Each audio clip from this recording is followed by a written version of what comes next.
आप सभी नाजरीन को साहिल राज का प्यार भरा आदाब।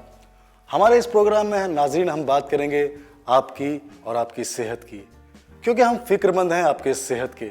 और वैसे भी हमारे बड़े बुजुर्गों ने कहा है कि भाई अगर आपके पास दौलत ना रहे तो कोई बात नहीं, लेकिन आपके पास अच्छी सेहत ना हो तो ये ज़रूर सोचने की बात है। वैसे भी एक खुशनुमा ज़िंदगी के लिए ज़रूरी है अच्छी सेहत का होना। भाई इसीलिए तो कहा है।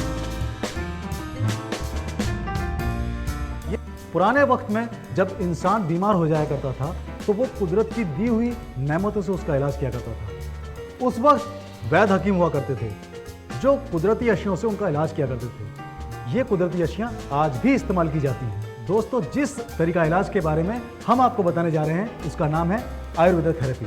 ये कितना कारगर है ये तो आपने जान लिया। चलिए अब ये भी जान लेते हैं कि इसके इलाज का तरीका क्या है।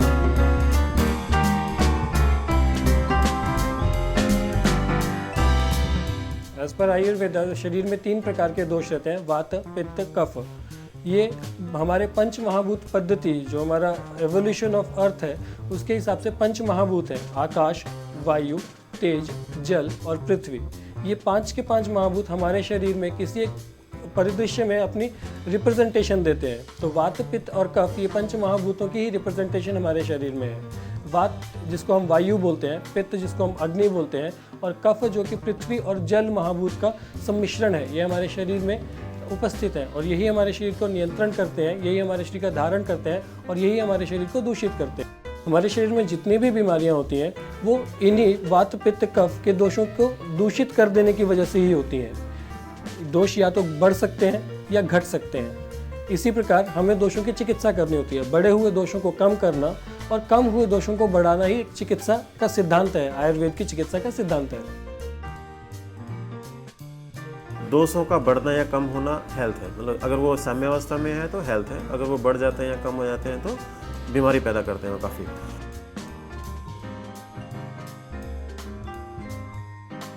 आयुर्वेद में डायग्नोसिस कैसे करते हैं या रोग का निदान कैसे करते हैं। जब भी हमारे पास कोई रोगी आता है तो हम हमारी जो आचार्य ने बताया हुआ है हमें पंच निदान हेतु, रोगों के कारण, पूर्व रूप, रोगों की सिम्टम्स, रूप, रोग जिस प्रकार हमारे शरीर में फैलते हैं और हमें अपने साइंस दिखाते हैं। देन उपशय, किस प्रकार की चीज़ों से रोग में शांति होती है, और संप्राप्ति, किस प्रकार रोग शरीर में फैले, अर्थात दोष किस प्रकार शरीर में फैले।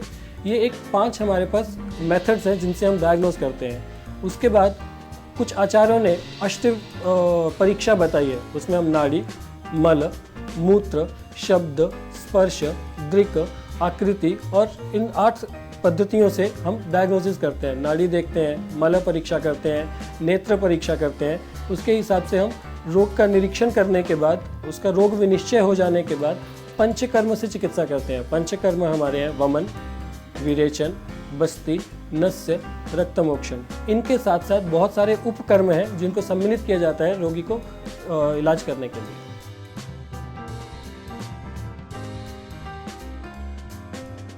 पंचकर्मा करने से पहले बॉडी को पहले प्रिपेयर किया जाता है। मतलब पहले उसका दीपन पाचन करवाया जाता है पेशेंट का। दीपन पाचन का मतलब है कि आम अवस्था एक होती है, आम में जिसमें स्टिफनेस रहती है बॉडी में, या स्टूल थोड़ा म्यूकस के साथ आता है, या जैसे उसका टेस्ट सिंपल सा बताया कि पानी में अगर डूब जाता है स्टूल तो मतलब वो समय आम अवस्था है। अगर उस पर पानी पे तैरता है तो वो मतलब निराम अवस्था है। तो उसके बाद फिर उसको स्नेहन करवाया जाता है। स्नेहन का मतलब घी पिलाया भी जाता है और उससे अभ्यंग किया जाता है। अभ्यंग किया जाता है या सिरोधारा की जाती है उसके लिए।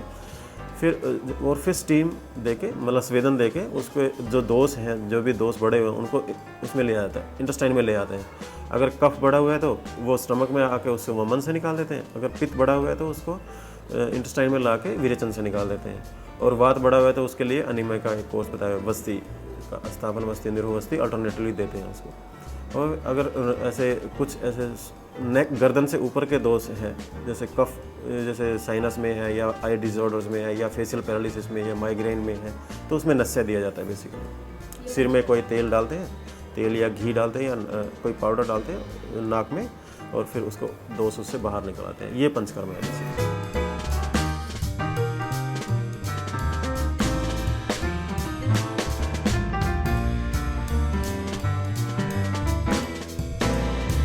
आयुर्वेद के अंदर लोगों को एक बड़ा भारी भ्रम है कि आयुर्वेद में जो है चीर फाड़ नहीं होती। मैं आपके संज्ञान में लाऊं कि आयुर्वेद में जो सल चिकित्सा, उस चीर फाड़ चिकित्सा बोलते हैं, ये चीड़ फाड़ की चिकित्सा भी जब से है, जब से सृष्टि का निर्माण हुआ।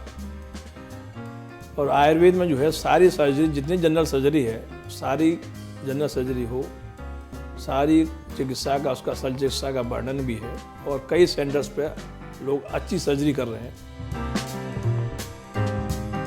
दोष के भी कुछ गुण बताए हुए हैं, दवाइयों के भी कुछ गुण बताए हैं। जो समान गुण वाले हैं वो उस दोष को बढ़ाते हैं। जैसे मधुर गुण है वो कफ का भी है, मधुर गुण कुछ औषधियों का भी है।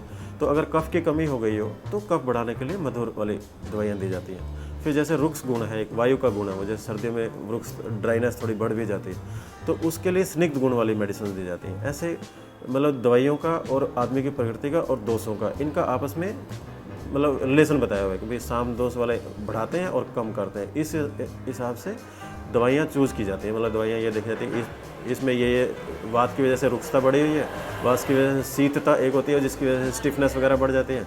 तो शीत गुण को कम करने के लिए उष्ण गुण वाली दवाइयाँ दी जाती हैं उसमें।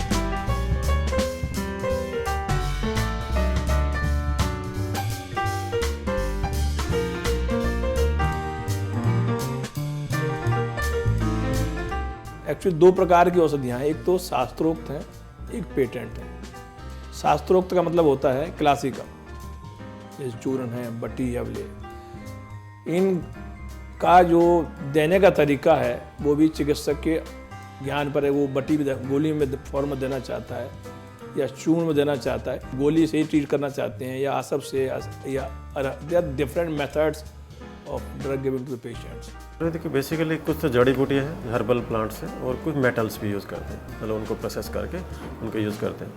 तो जैसे ये है एक जड़ी बूटी, अस्थि श्रृंखला इसको बोलते हैं।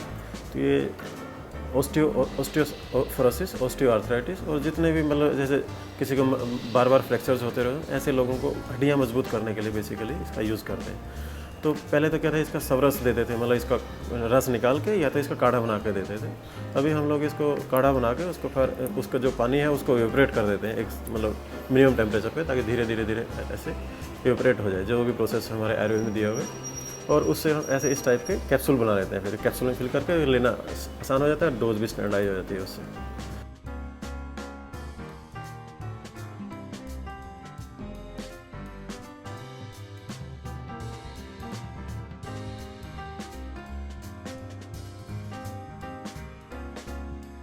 किचन, अगर हम किचन में ही देखें, हमारी भारतीय पद्धति में या भारतीय परिवेश में पाक कल्पना को बहुत महत्व दिया गया है। जब माँ खाना बनाती है तो कितने सारे मसाले यूज़ करते हैं। उन मसालों में हम क्या यूज़ कर रहे हैं? कुछ नहीं, औषधियाँ हैं सारी। पिप्पली यूज़ करते हैं। गरम मसाले में जितनी भी औषधियाँ हैं वो सारी अग्नि को बढ़ाने वाली हैं।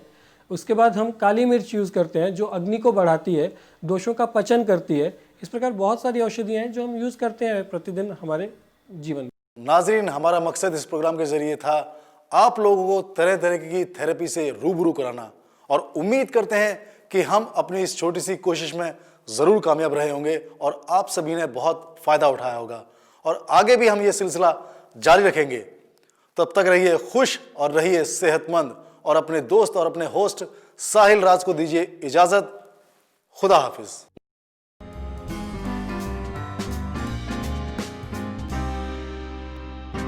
Thanks for watching our video. Please subscribe to our channel Sanskriti Art India, like and share our video, and press the bell icon for more updates.